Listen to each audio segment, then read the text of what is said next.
Let's get started.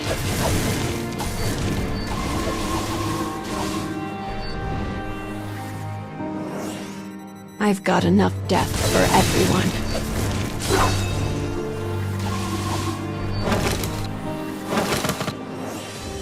Come on, just die already.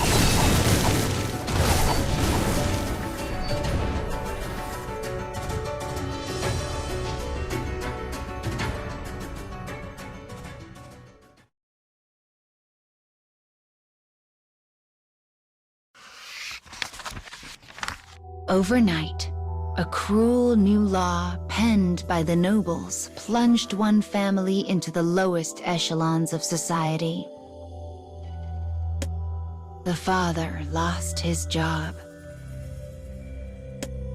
The mother began to meet cold stares while doing the shopping. And the daughter was expelled from school.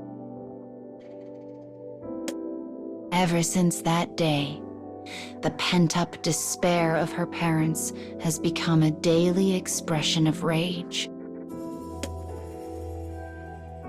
The girl is too young to intervene and can but stand by as her parents hurl contempt and insults in equal measure. But in her secret heart, she knows exactly what to say. I just want you to get along again. You used to laugh, to sing, to be happy. But now you don't, and there is nothing I can do about it. Realizing this is a thing beyond her ability to repair, the girl is thrust into a spiral of endless darkness. But she pushes the feeling back and abruptly springs up from her chair. She has just come up with an idea. An idea that will make her parents love again. Her heart leaping with joy, she dashes from the room and out the door.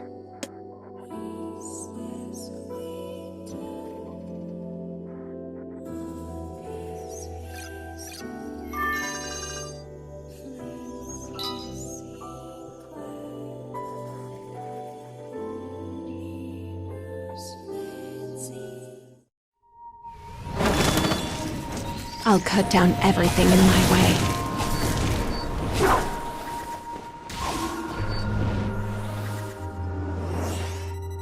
More of you?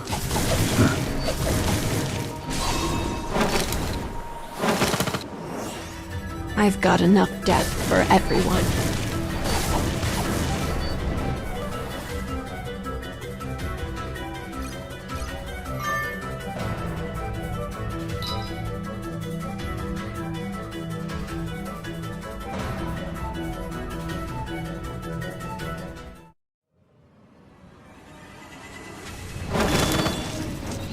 Let's get this slaughter show on the road.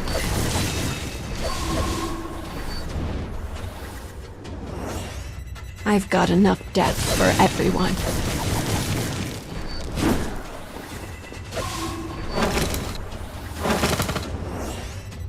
More of you?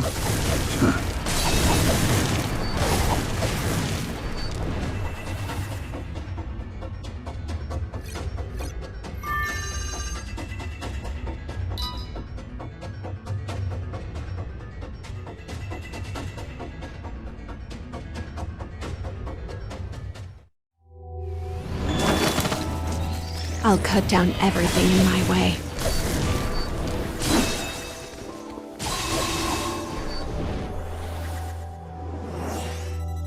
More of you?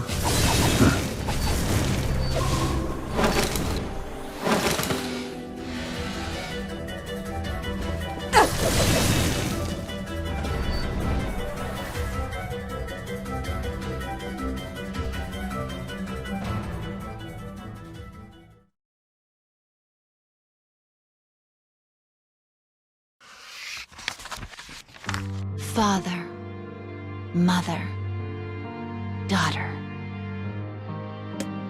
It is a perfectly normal family, one found anywhere and everywhere. But an unfair law forces this family to be the subject of poverty and discrimination. The parents curse their own misfortune and permit their resentments to run wild. But the wounded girl has come up with a plan to bring them together once more. In her room, she unfurls a dirty scrap of paper and takes up her pencil. Her eyes narrow in concentration as the lead skitters across the page. Soon, the image begins to take shape.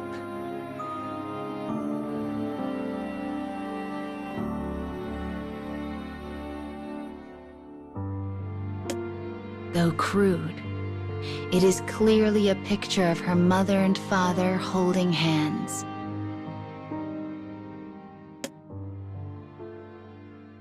The daughter carefully puts the finishing touches on the picture, pouring her entire heart and soul into its creation.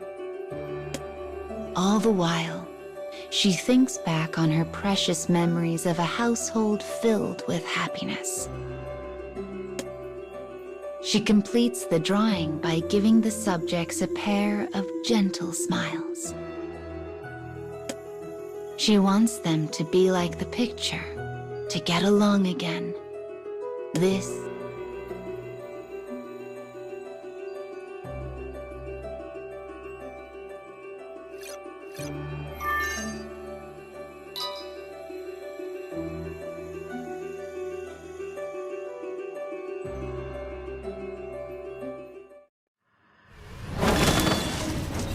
Let's get this slaughter show on the road.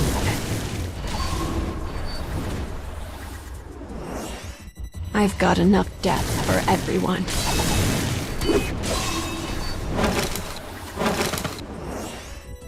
More of you?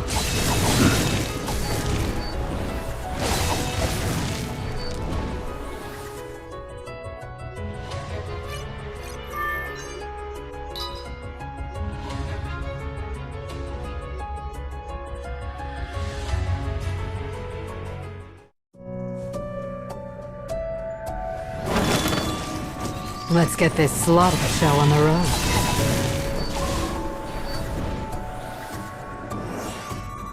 I've got enough death for everyone.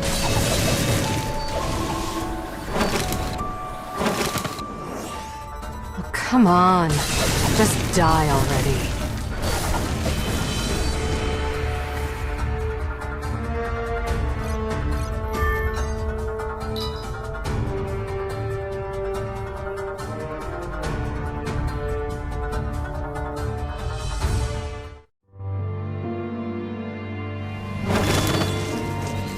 Let's get this slaughter show on the road.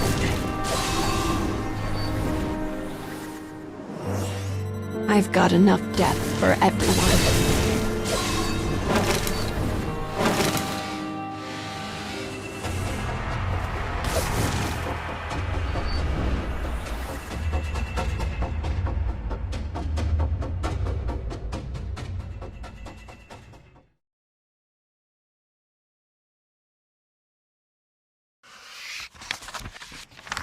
The girl has drawn her parents in happier days with a crude and unpracticed hand. She feels confident they will stop fighting once she shows them her creation. She knows it will make them remember better times. Her mother sits silently at the table. With hope in her heart, she shuffles up and places the picture in front of her. But the wife is still not recovered from the latest argument with her husband, and she shoves the drawing aside without a glance. "Go away," she mutters. "I don't feel like playing right now." Her weary eyes never leave the surface of the table. The girl stands rooted in place, unsure of what to do next. Eventually, she comes to a realization. She is sad, unbearably sad, and this sadness is threatening to consume her. This feeling, this pain, is so overwhelming that she cannot even begin to express it.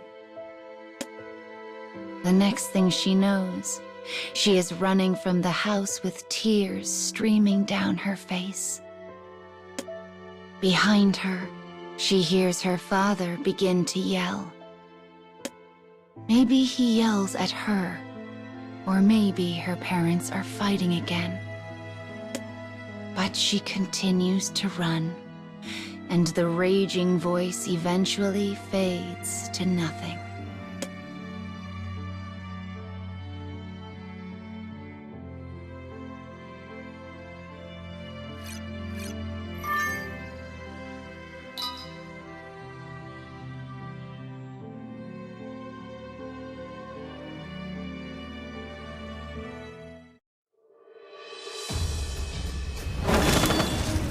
I'll cut down everything in my way.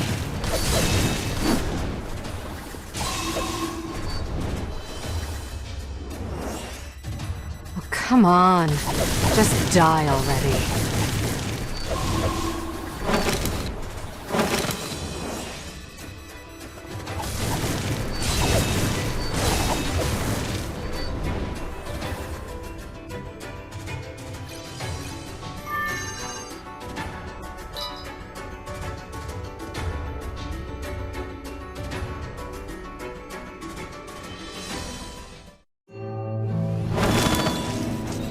Let's get this slaughter show on the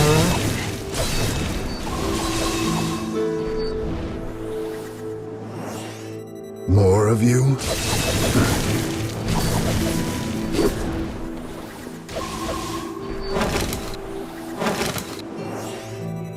Oh, come on. Just die already.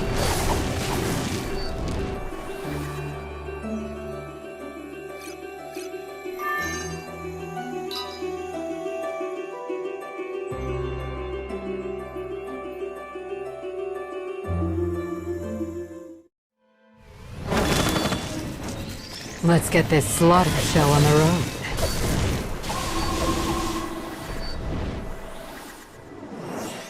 I've got enough death for everyone.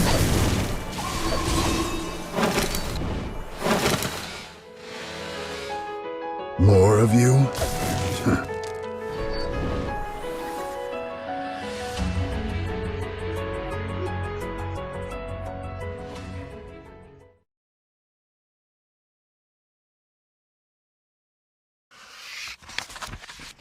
Ignored by her mother, the girl fled her house carrying a heart heavy with despair.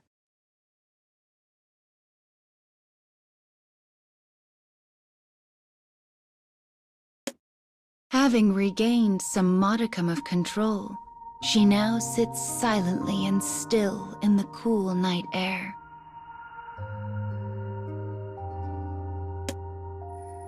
Not wanting her parents to worry, she finally forces her feet to begin the long trek home, a journey made all the harder by the anchor of her weary soul.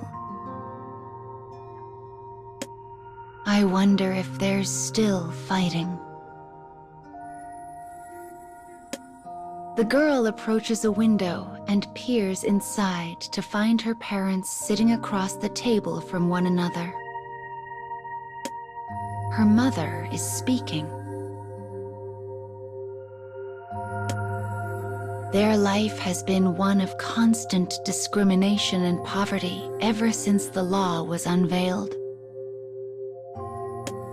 Their formerly strained livelihoods became even more difficult. The girl can tell from her mother's face that she has reached her limit. But this time, her father does not berate his wife. Instead, he simply sits and listens to her words. Because even I. As tears begin to flow, her mother abandons her husband at the table and vanishes deeper into the house. Rather than follow, the man unfolds a dingy piece of paper and stares at it. It is the girl's picture, the same one her mother rejected earlier that day. Quietly, her father stands and sets the crude drawing gently on a shelf. The daughter knows that shelf well. It is the place where he keeps his most precious things. It holds letters he and his wife exchanged during their courtship, pressed flowers given to him by his daughter, and seashells collected by the family during a rare day of rest at the beach. The daughter is not alone in her dream. All of them want things to go back to how they were. Sniffling, the girl rubs her red and tired eyes and opens the door to her house. "I'm home," she says quietly. And as her voice echoes throughout the home, it brings with it the faintest glimmer of hope.